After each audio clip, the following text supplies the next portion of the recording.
Hello दोस्तों, apex institute की हिंदी वाली क्लास में आपका बेहद स्वागत है। तहे दिल से आपको आमंत्रित किया जा रहा है और आना पड़ेगा आपको हिंदी वाली क्लास में, ठीक है। चलिए देखते हैं हिंदी में हम लोग कहाँ पहुँचे थे। कई क्लासें आपकी हो चुकी हैं और उन्हीं क्लासों के आगे आपको चलना है। एक चैप्टर वाइज आपको हिंदी पढ़ाई जा रही है, तो इसको आपको लिखना भी है और पढ़ना भी है साथ में बेटा, ठीक है। नहीं तो अभी नहीं लिखोगे तो बाद में लिखना पड़ेगा, तो लिखना है तो अभी लिखो, बाद में काहे रखो। चलें, अच्छा देखते हैं हिंदी में। इस समय मैं आपको पढ़ा रहा था संधि। क्या पढ़ा रहा था बेटा? संधि। और इस संधि में आप पहुंच चुके थे कहाँ पे? स्वर संधि में। मैंने आपको बताया था कि जो संधि है, बहुत सारी बातें हो गई थी, उसको फिर से नहीं दोहराएंगे। संधि में फिर मैंने आपको पढ़ाया था, आपको स्वर संधि पढ़ाया था बेटा, स्वर संधि। फिर मैंने आपको बताया था कि व्यंजन संधि अगली क्लास में होगा, तो आज यही होना है और इसको आज हमको पढ़ना है, व्यंजन संधि। और इसके बाद हमको क्या पढ़ना पड़ेगा? विसर्ग संधि। नोट करना है बेटा आपको, ठीक है। ऐसे नहीं बैठना है, पेन ले लीजिए, कॉपी ले लीजिए, अच्छे से लिखना है, नियम गजब के हैं। तो स्वर संधि मैंने पढ़ा दिए थे, स्वर संधि के भेद पढ़ा दिए थे, कितने प्रकार के होते हैं ये सब बता दिया था। स्वर संधि के भेद में सबसे पहली थी आपकी दीर्घ संधि, फिर आपका था गुण संधि, फिर आपका था वृद्धि संधि, और फिर आपकी थी यण संधि, और फिर आपकी थी अयादि संधि। ये सब बातें हो चुकी हैं कि जब सेम स्वर का मेल हो जाए तो दीर्घ संधि। फिर मैंने आपको बताया था कि जब ए और ओ की मात्रा लग जाए, और कई नियम बताए थे। तो शॉर्टकट है, लेकिन शॉर्टकट में जिंदगी नहीं जीना है, लंबी जिंदगी जीना है, तो ये बन जाएगा गुण संधि। वृद्धि संधि में मैंने बताया था कि जब किसी भी शब्द में अ की मात्रा या औ की मात्रा आ जाए तो वहां पे वृद्धि संधि नियम के साथ बताया था। यण संधि में मैंने आपको बताया था कटे पिटे अक्षर के साथ कौन कौन से वर्ण आ जाए। कटे पिटे अक्षर के साथ या आवे, रा आवे और वा आवे, ठीक है। तो वहां पे कौन सी संधि होती है? वहां पे होती है यण संधि। और फिर मैंने आपको बता दिया था कि अयाद संधि को कभी भी विच्छेद करते समय उसको डायरेक्ट नहीं करना है, आप उसका सबसे पहले वर्ण विच्छेद करिए और तब उसका जो है संधि करना है। इस नियमों पे आप चलेंगे तो आपके क्वेश्चन सही हो जाएंगे, नहीं तो फिर पेपर देते ही हो, उसके आगे आप जानते ही हो, ठीक है। आइए जरा हम लोग आज दूसरा संधि का दूसरा टॉपिक है आपका, आप फिर डालिए व्यंजन संधि। बहुत अच्छे से लिखना है, व्यंजन संधि। लिखते हैं जरा व्यंजन संधि। अब आपको थोड़ा सा ये पता होना चाहिए कि व्यंजन संधि कब होगी, ठीक है। तो इसके नियम हैं, कुछ नियम है अपने, तो उनको भी आप लिख लीजिए। पहली बात तो मैं आपको ये सबसे पहले ये बताया था कि एक पद होता है इधर, पद, जिसको हम लोग प्रथम या हम पद कहें या आप कह सकते हो शब्द। क्या कह सकते हैं आप? शब्द। तो यहाँ पे आप शब्द लिख सकते हो और यहाँ भी आप एक शब्द लिख सकते हो, ठीक है, ठीक है। हो सकता है कि शब्द की जगह पे और कुछ भी आ सकता है, मान लिया वड़ी आ जाए तो भी सही है। तो शब्द का जो अंतिम वर्ण होता है, अंतिम वर्ण, अंतिम वर्ण, और इस शब्द का पहला वर्ण, पहला वर्ण, और इनका जब मेल होता है और इससे बना हुआ जो वर्ण होता है, इसको हम लोग बोलते हैं संधि, ठीक है। तो ये पिछली क्लास में सब हो चुका है, इसको हमको फिर से नहीं पढ़ना है, दोहराना नहीं है। लेकिन आपको थोड़ा सा ये देखना पड़ेगा, क्या देखना है कि व्यंजन संधि कब होगी। तो आपको बताना पड़ेगा कि व्यंजन संधि कब होगी। तो इसमें आपको ये बताना पड़ेगा कि अगर पहले में व्यंजन हो और व्यंजन के बाद किसी स्वर का मेल हो तो हमेशा व्यंजन संधि होगी। इसको आप नोट करिए, तो हमेशा व्यंजन संधि होगी, ठीक है बेटा। अगर यही चीज पहले स्वर आ जाए बाद में व्यंजन आ जाए तो कोई बात नहीं। पहले अगर स्वर आ जाए और बाद में व्यंजन आ जाए तो भी व्यंजन संधि होगी, तो भी व्यंजन ही संधि होगी। अगर व्यंजन व्यंजन ही आ जाए, मान लिया ऐसे भी आ सकता है कि व्यंजन हो और उसके बाद भी व्यंजन हो, तो फिर कौन सी संधि होगी? तो फिर आपकी हो जाएगी केवल व्यंजन संधि। क्या हो जाएगी? तब भी आपकी व्यंजन संधि ही होगी। तो व्यंजन संधि होगी कब नहीं? जब आपका स्वर, जब आपका क्या हो जाए? स्वर और स्वर का मेल हो जाए बेटा। किसका मेल हो जाए? स्वर और प्लस स्वर का मेल हो जाएगा, तो फिर यहाँ पे व्यंजन संधि नहीं होगी। यहाँ पे कौन सी संधि हो जाएगी? जब स्वर और स्वर का मेल होता है तो वहाँ पे स्वर संधि होगी बेटा। इसको पिछली क्लास में मैं बता चुका हूँ, ठीक है, स्वर संधि होगी। लेकिन अगर क्वेश्चन आपसे ये आ जाए कि पहले पद में अंतिम वर्ण विसर्ग हो और बाद में स्वर हो, तो फिर यहाँ पे क्या होगा? तो यहाँ पे विसर्ग संधि हो जाएगी। कौन सी बेटा? यहाँ पे विसर्ग संधि हो जाएगी। लेकिन अगर कंडीशन थोड़ी सी चेंज हो जाए, पहले विसर्ग हो और बाद में व्यंजन हो, तो फिर यहाँ पे संधि कैसी हो जाएगी? तो यहाँ भी विसर्ग संधि होगी। कौन सी बेटा? विसर्ग संधि होगी। तो ये आपके पास नियम है और आज आपको पढ़ना है व्यंजन संधि। तो व्यंजन संधि के 3 कंडीशन हैं, वो तीनों कंडीशन आपके पास लिखे हुए हैं। व्यंजन का मेल यदि स्वर से हो जाए तो भी व्यंजन संधि, स्वर का मेल व्यंजन से होता है तब भी व्यंजन संधि, और व्यंजन का मेल अगर व्यंजन से होता है तब भी व्यंजन संधि ही होगी। और ये व्यंजन संधि नहीं होगी जब स्वर का मेल स्वर से होगा, जब विसर्ग का मेल स्वर से होगा और जब विसर्ग का मेल व्यंजन से होगा। अगर विसर्ग लगा हुआ है, स्वर का मेल स्वर या व्यंजन से होता है, तो हमेशा विसर्ग संधि ही होगी और इसकी कंडीशन केवल 2 ही बनती है, ठीक है। और स्वर संधि की कंडीशन कितनी बनती है? केवल 1, ठीक है। आज हमको पढ़ना है स्वर व्यंजन संधि। तो व्यंजन संधि की कितनी कंडीशन है? 3, ठीक है। ये आप नोट कर लीजिए और आगे चलते हैं व्यंजन संधि का पहला नियम, ठीक है बेटा। तो आपको हेडिंग डालना है पहला, फर्स्ट नियम, नियम नंबर फर्स्ट, नियम नंबर फर्स्ट। अब देखते हैं क्या होता है, सुनो जरा। नियम नंबर फर्स्ट आपसे ये कहता है कि यदि किसी, नोट करिए जरा, यदि किसी वर्ग का पहला वर्ण, यदि किसी वर्ग का पहला वर्ण का मतलब क्या होता है और वर्ग क्या होता है? तो जैसे का हो गया, चा हो गया, टा हो गया, ता हो गया और पा हो गया। यदि किसी वर्ग का पहला वर्ण का मेल किससे हो जाए बेटा? सघोष वर्ण से हो जाए, सघोष वर्ण से हो जाए, ठीक है। यदि किसी वर्ग का पहला वर्ण का मेल, यदि किसी वर्ग का पहला वर्ण का मेल किससे हो जाए? सघोष वर्ण से हो जाए, तो फिर इसके नियम क्या है? लेकिन इस नियम को पढ़ने से पहले आप फर्स्ट चैप्टर में जाइए जहां मैंने आपको पढ़ाया था वर्णमाला, ठीक है। उसको नहीं पढ़ोगे तो संधि आपको आने वाली नहीं है। अब आपको पता होना चाहिए सघोष वर्ण कौन से होते हैं और कितने होते हैं। तो इसको आप यहीं पे नोट करिए। हमारे हिसाब से पीछे कहाँ पढ़ पाएंगे, टाइम में नहीं होगा आपके पास और मेरे पास खूब टाइम है। इस समय सघोष वर्ण अगर आपसे पूछा जाए कितने होते हैं, तो आप नोट करिए, नोट बना के, 31 वर्ण होते हैं। कितने होते हैं? 31। अब ये 31 वर्ण कौन कौन से होते हैं? क्योंकि इनका मेल कराना है तो हमको वर्ण पता होना चाहिए 31 वर्ण कौन कौन से होते हैं। तो आपको नोट करना है कि जैसे प्रत्येक वर्ग का, आप नोट करिए, प्रत्येक वर्ग का तीसरा, चौथा और पांचवा वर्ण। बताओ बेटा कितने वर्ण हो जाएंगे ये? प्रत्येक वर्ग का तीसरा, चौथा और पांचवा वर्ण, कितने वर्ण हो गए? अब कितने वर्ग कितने हैं? 5, और एक वर्ग में कितने वर्ण? 3, तो 5 में कितने हो जाएंगे? 5 3 15, कितने हो जाएंगे? 15 वर्ण हो जाएंगे, ठीक है बेटा।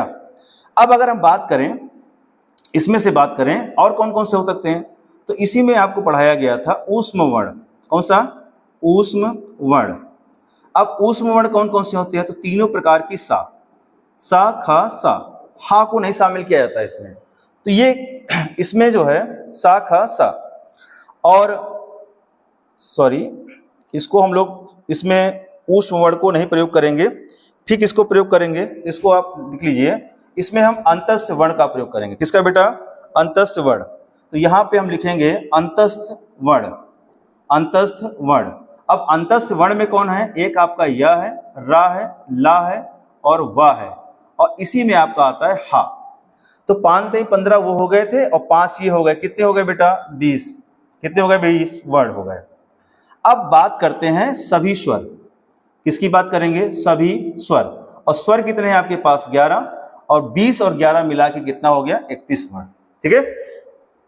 तो यदि किसी वर्ग का पहला वर्ण और इसका मेल इन 31 वर्णों से हो जाए, सघोष वर्ण मैंने लिख दिया, लेकिन आपके दिमाग में कितना होना चाहिए? 31 वर्ण से हो जाए, तो फिर क्या होगा? जो ये पहला वर्ण होगा, ये जो पहला वर्ण होगा, अपने ही वर्ग के तीसरे वर्ण में चेंज हो जाएगा। किसमें? तीसरे वर्ण में चेंज हो जाएगा। इसको आप नोट कर लीजिए कि जो पहला वर्ग होगा, पहले अपने वर्ग का जो पहला वर्ण होगा अपने ही वर्ण के तीसरे वर्ण में चेंज हो जाएगा। जैसे जैसे जैसे उदाहरण देखते हैं। जैसे एक उदाहरण है आपका, उदाहरण नोट करिए जरा। उदाहरण लिखा हुआ है, जैसे लिखा हुआ है, एक उदाहरण है भगवत और प्लस गीता। अब सुनो जरा, इसमें ये लिखा हुआ है भगवत प्लस गीता। अब यहां पे देखिए ये क्या लिखा हुआ है? ता। अब आपको ये बताना है ये जो ता है ये किसी वर्ग का पहला वर्ण है कि नहीं है? हाँ है। क्यों? ये ता वर्ग का पहला वर्ण है। और इसका मेल किससे हो रहा है? गा से। अब गा क्या सघोष वर्ण है? जी हाँ है, क्योंकि प्रत्येक वर्ग का तीसरा, चौथा, पांचवा, तो गा, का, खा, गा तीसरा वर्ण है।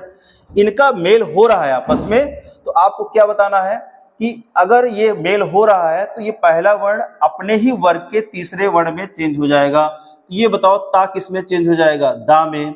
तो ये बनेगा क्या? तो इसकी संधि जब होगी तो ता की जगह में क्या आ जाएगा? दा। तो जब भगवत गीता को लिखा जाएगा तो ऐसे लिखा जाएगा बेटा, स उतार देना है आपको, भगवद गीता। तो ये आपका बन गया भगवत गीता। अब आपसे यही तो पूछता है एग्जामिनर, यही पूछता है, एग्जाम वाला यही पूछता है कि भगवत गीता का विच्छेद क्या होगा। तो फिर आपको बताना पड़ेगा। अब इसी को उल्टा करके बोलना है। अब अगर आपको संधि करनी है तो जो ये तीसरा वर्ण है इसके बाद कोई सघोष वर्ण है तो तीसरा वर्ण अपने ही वर्ग के पहले वर्ण में चेंज हो जाएगा। बस समझ में आई कि नहीं आई? तो इसको आप नोट कर लीजिए, इंपॉर्टेंट है। बहुत सारे उदाहरण मैं आपको करा दूंगा, ठीक है। जैसे एक और आपको बता देता हूं। जैसे एक उदाहरण है आपके लिए, और मैं लिख दूं, कहां लिखूं? यहां पे लिखता हूं, ठीक है, यहां पे। इसको थोड़ा सा ऊपर बढ़ाते हैं और लिखते हैं उदाहरण, ठीक है। ध्यान से नोट करिए। एक उदाहरण मैं आपको और बढ़िया बेहतरीन बताता हूं जिससे आपकी जो है परेशानियां दूर हो जाएंगी, ठीक है। दूसरा उदाहरण देखिए जरा। एक जैसे शब्द लिखा हुआ है, बहुत पूछता है, अब्ज। कठिन वाला शब्द लेता हूं, अब्ज। कैसे करेंगे बेटा आप? नियम वही है, नियम आपका वही है। आप इसको उल्टा बोलना पड़ेगा, संधि करना है ना। मैंने पहले संधि लिखा फिर उसका शब्द बनाया। अब यहां पे मैंने शब्द लिख लिया, इसको आपको संधि बनाना है। उल्टा बोलेंगे आप। कैसे?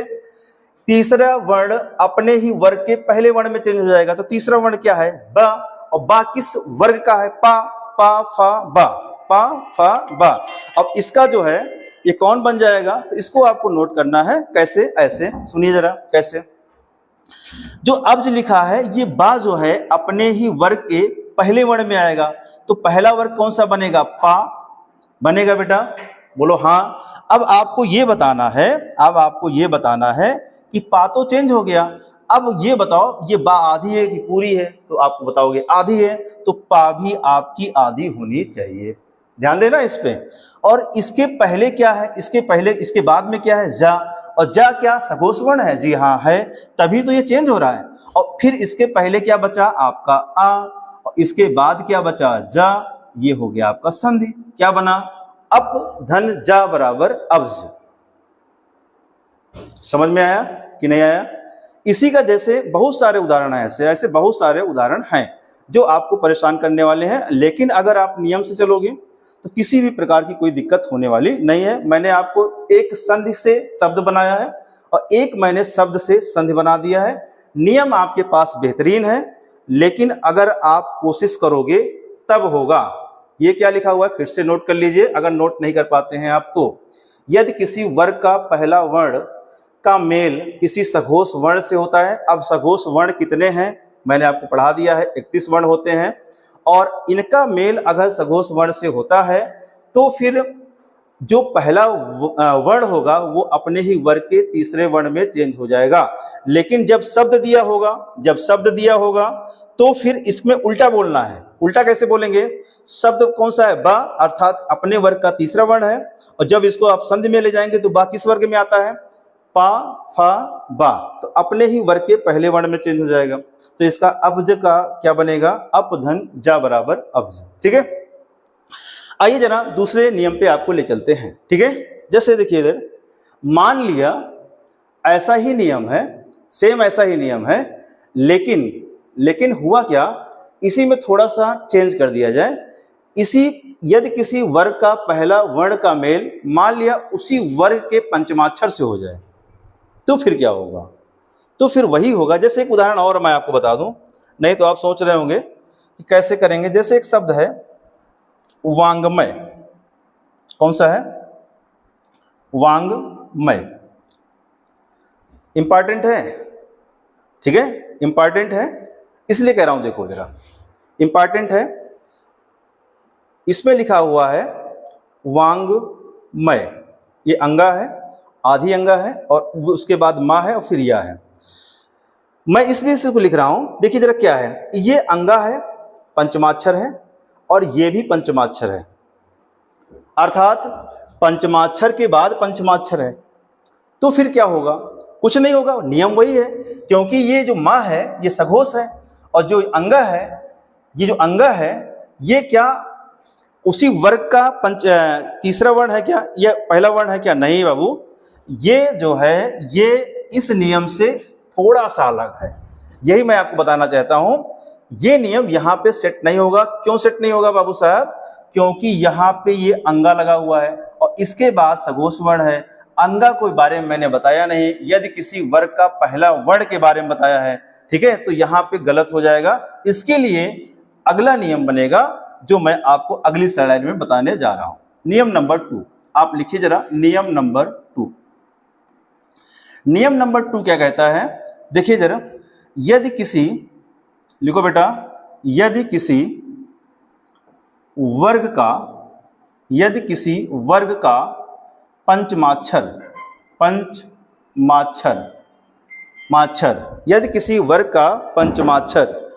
का मेल किससे हो जाए? सघोष वर्ण से हो जाए। किससे हो जाए बेटा? सघोष वर्ण से हो जाए, सघोष वर्ण से हो जाए। तो फिर क्या होगा? फिर कुछ नहीं होगा, वही होगा जो मंजूर खुदा होगा, वो ये होने वाला है। सुनिए जरा, तो जो ये पंचमाक्षर है ये अपने ही वर्ग के पहले वर्ण में चेंज हो जाएगा, अपने ही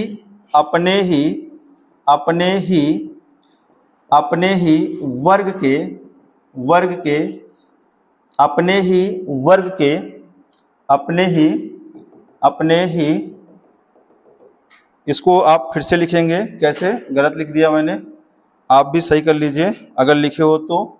अपने ही वर्ग के पहले वर्ण में बदल जाएगा। कैसे बदल जाएगा? सुनो जरा, सुनिए कैसे बदल जाएगा। अपने ही वर्ग के कैसे बदल जाएगा, इसको सुन लीजिए, जाएगा, ठीक है। तो देखिए इधर, जैसे पंचमाक्षर है तो अपने ही वर्ग के पहले वर्ण में चेंज हो जाएगा, वैसे ही रहेगा सघोष वर्ण, ठीक है। अब सुनिए जरा, इसमें हम लोग एक उदाहरण लेते हैं, उदाहरण नंबर 1 आपको बताता हूं उदाहरण। अब उदाहरण में जैसे मैंने एक आप अभी उठाया था, कौन सा? वांग्मय। कौन सा बताया था? वांग्मय। अब देखिए जो वांग्मय है इसमें क्या लिखा है? वर्ग का पंचमाक्षर और का सघोष वर्ण से मेल हो जाए। अब देखिए इधर पंचमाक्षर है, ये सघोष वर्ण है, तो इसका आंसर क्या बनेगा? तो इसका बन जाएगा वाक। ये अंगा किसमें चेंज हो जाएगा? अपने ही वर्ग के पहले वर्ण में, पहले वर्ण। तो इसका अंगा का पहला वर्ण क्या बन जाएगा? का, ख, ग, घ, अंगा। तो पहला वर्ण क्या हो जाएगा? का। आधी अंगा है तो आधी का, और फिर क्या बन जाएगा? मय। तो ये हो जाएगा वाक धन मय बराबर वांग्मय। नियम नंबर 2। अगली स्लाइड में आपको ले चलता हूं। अगले नियम में बहुत जबरदस्त नियम है, आप देखकर हिल जाओगे। क्वेश्चन बहुत सारे पूछे जाते हैं, और आपके लिए तीसरा नियम है ये, ठीक है, जबरदस्त नियम है। नियम नंबर 3। नियम नंबर जो 3 है, वेरी वेरी इंपॉर्टेंट। क्या है? यहां पे हम लोग लिखते हैं, क्या लिखेंगे जरा, इसको भी सुन लीजिए। यहां पे लिखते हैं मां का नियम, मां का नियम, मां का नियम, ठीक है। माँ का नियम क्या है, सुनो जरा, माँ का नियम क्या है। तो माँ के 3 नियम है बेटा। कितने नियम है? 3। तीनों नियम एक साथ, तीनों नियम एक साथ, तीनों नियम एक साथ देखिए जरा क्या है। जैसे यदि माँ का मेल माँ से हो जाए, यदि माँ का मेल किससे हो जाए? माँ से ही हो जाए, तो फिर क्या होगा। जैसे एक उदाहरण मैं पहले लेता हूं। जैसे लिखा हुआ है सम्मान, क्या लिखा हुआ है? सम्मान। तो इसका विच्छेद क्या बनेगा? तो इसका जो विच्छेद बनेगा तो इसका आंसर हो जाएगा सम धन मान। जब माँ का मेल माँ से ही हो जाए तो संधि में किसी प्रकार का कोई बदलाव नहीं होता है, जैसे है वैसे ही लिख दिया जाता है। देखिए इधर मैंने वैसे का वैसा लिख दिया। क्या सम्मान को हम ऐसे नहीं लिख सकते हैं क्या बेटा? सम्मान लिख सकते हैं कि नहीं लिख सकते हैं? यस या नो? यस लिख सकते हैं। तो मैंने केवल इसमें डिवाइड ही तो किया है, सम धन मान बराबर सम्मान। तो इसको हम लोग नोट करेंगे, अर्थात इसका आंसर क्या होगा। तो इसको हम लोग नियम में लिखेंगे। कैसे? ऐसे, सुनो जरा कैसे नियम में लिखेंगे। पहला नियम ये कहता है, आपसे लिखो। पहला नियम ये कहता है यदि यदि माँ का मेल माँ से हो जाए, माँ का मेल माँ से हो जाए, यदि माँ का मेल माँ से हो जाए तो कोई प्रभाव नहीं पड़ता, तो कोई प्रभाव नहीं पड़ता। उदाहरण के तौर पर जैसे लिखा हुआ है, अभी आपको बताया था सम्मान। अब यहाँ पे जो विच्छेद बनेगा इसका, तो वो विच्छेद क्या बन जाएगा? सम धन मान बराबर, जैसे है वैसे लिखना है। देखिए माँ आधी है, माँ आधी लिख दिया, और मान, तो सम धन मान बराबर संविधान। ठीक है। अब इसी का दूसरा क्वेश्चन क्या है, सुनिए जरा। यदि या रा ला वा, यदि या रा ला वा और शाखा सा का मेल माँ से हो जाए। लिखिए जरा नियम नंबर 2। नियम नंबर 2 क्या कह रहा है? यदि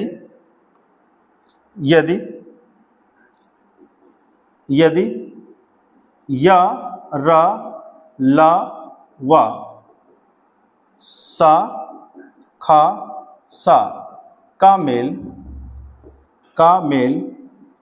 माँ से हो जाए,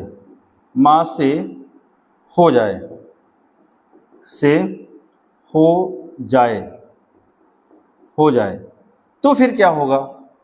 देखिए इधर क्या होगा। उदाहरण पहले समझ लेते हैं, फिर बताते हैं आपको। जैसे एक उदाहरण लिखा हुआ है संविधान।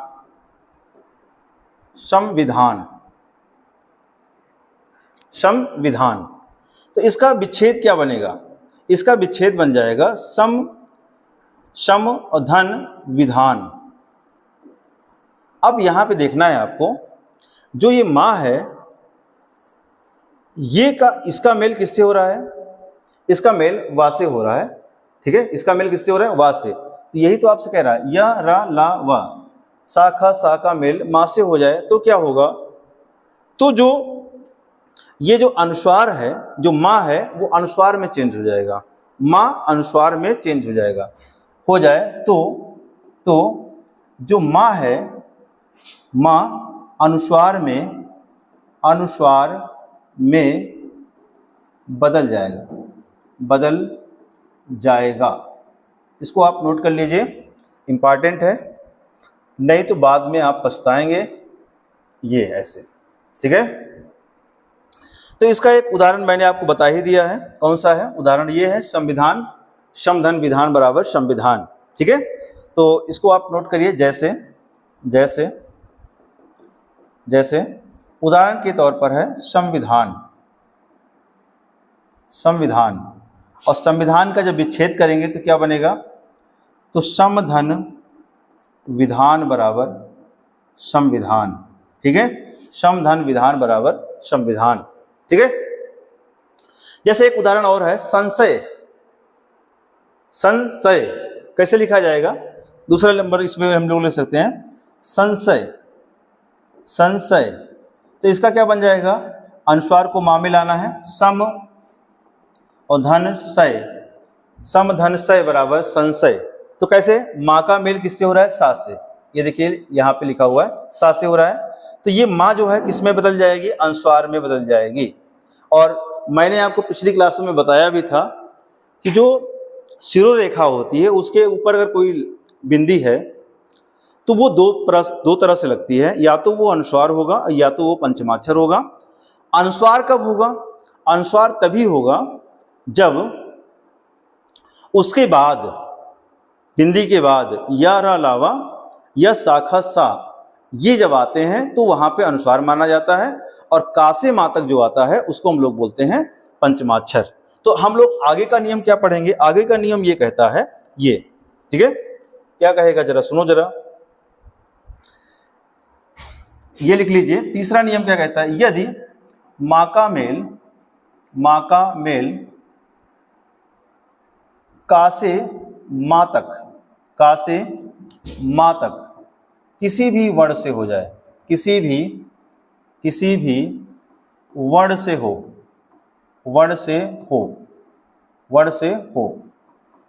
तो माँ उसी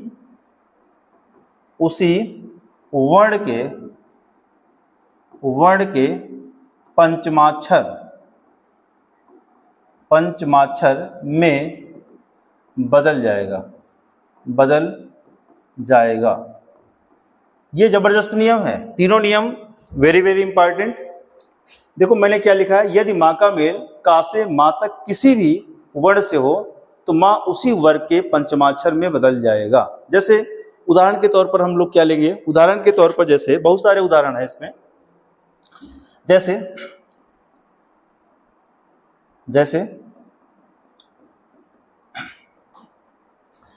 जैसे कौन सा उदाहरण आपके लिए होगा बेहतर। जैसे एक उदाहरण है आपके लिए, जैसे आपने सुना होगा संचय, आपने सुना होगा संपूर्ण